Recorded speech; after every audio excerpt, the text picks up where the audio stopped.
Hey guys, welcome back to the Scale Shop and to this week's episode, probably the only episode of my square body blazers.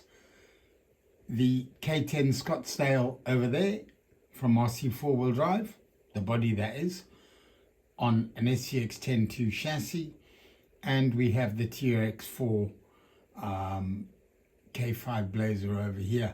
Completely different trucks, obviously hard body, Lexan, but totally different trucks in respect to the chassis, perform completely different. So wanted to take you through a little bit of my thoughts on both of them, and we'll put in some running clips and you can see them both out on the trails. So I've had the TRX4 for I want to say nearly 4-5 years now ish, something like that. And until fairly recently, this was actually lying in pieces, admittedly. I just kind of fell out of love with it, didn't use it much anymore, robbed bits from it, as you do for other TRX4s that I have. So it kind of lay abandoned for quite a while, excuse me, and decided to bring it back and get it back up and running. It is a super capable truck out the box. Without adding all the brass and what have you, they are very good. They are very capable, and it was it my first or second? I think my second TRX4 that I ever had. And I had a lot of love for it, but like I say, kind of fell out of love with the thing. So brought it back, aged the hell out of it, as you can see. I've got Land Rover bumper on the front, Land Rover bumper on the rear. And yeah, it's back on the channel and hopefully to stay.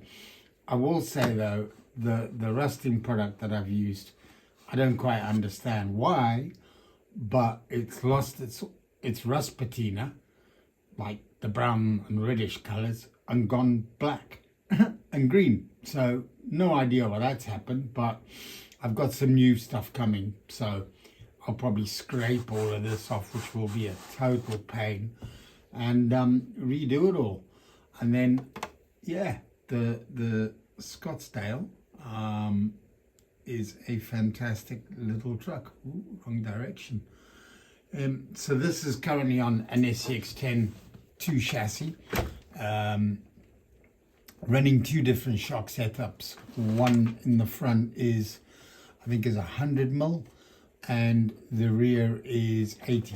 Now it's got, as you can see, a lot of movement in this body. The shocks are pretty soft, and I've actually attached them at the rear to the chassis rails, which I'll show in the next clip, purely because I didn't want to cut the bed. I looked at a cantilever setup and then decided against it, so just gone straight against or straight to the chassis rail. So let's have a quick look at that. So as I was saying, you can see the shocks over here. I'll zoom in a little bit, and yeah, they're attached directly to the chassis rails. Can you see that over there? There you go. So they're just bolted straight onto the chassis rails, a little bit of a lay down angle, and they work for the moment. I'm not super happy with that. I would preferably want them attached to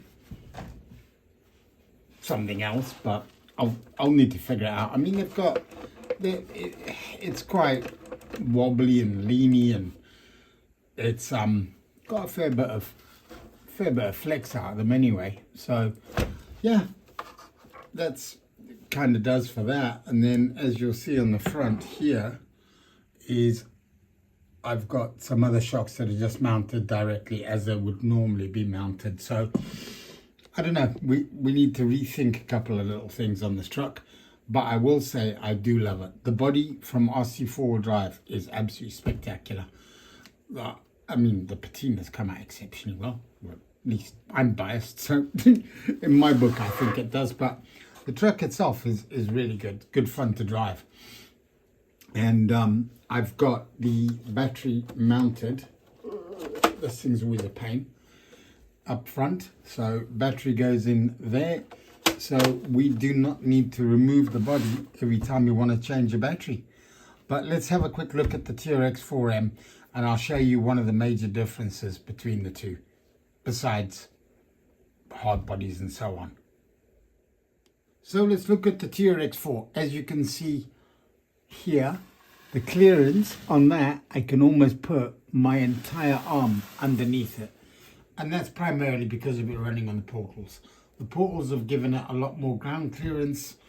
So I find that this is more capable than the Scottsdale. Not just because of bodies. There's obviously a bit more weight on this with it being a hard body. But certainly the portals add a massive advantage to this truck.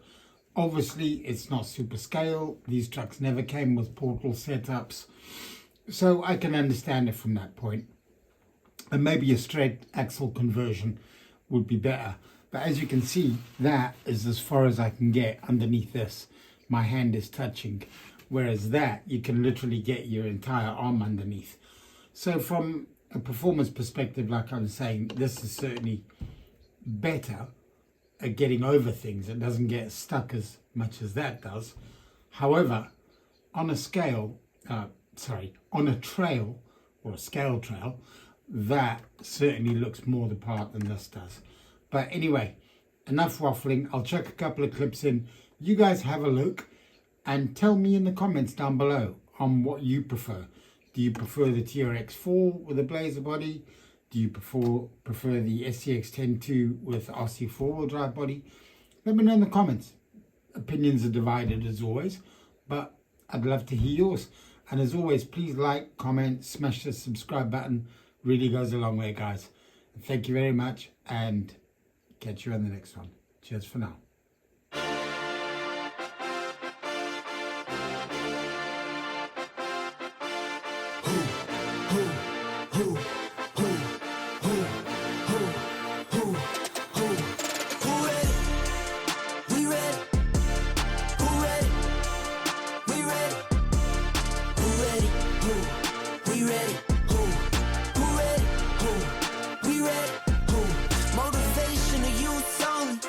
Feel like Kobe, I'm like Jokic with the rock. You physically couldn't hold me, I don't care if you pushing 40.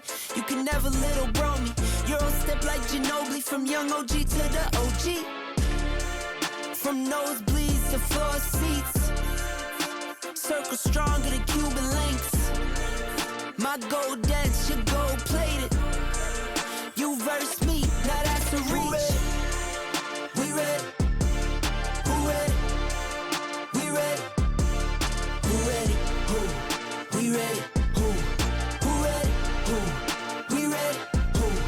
Who ready? We ready. Been ready. I waited. My turn.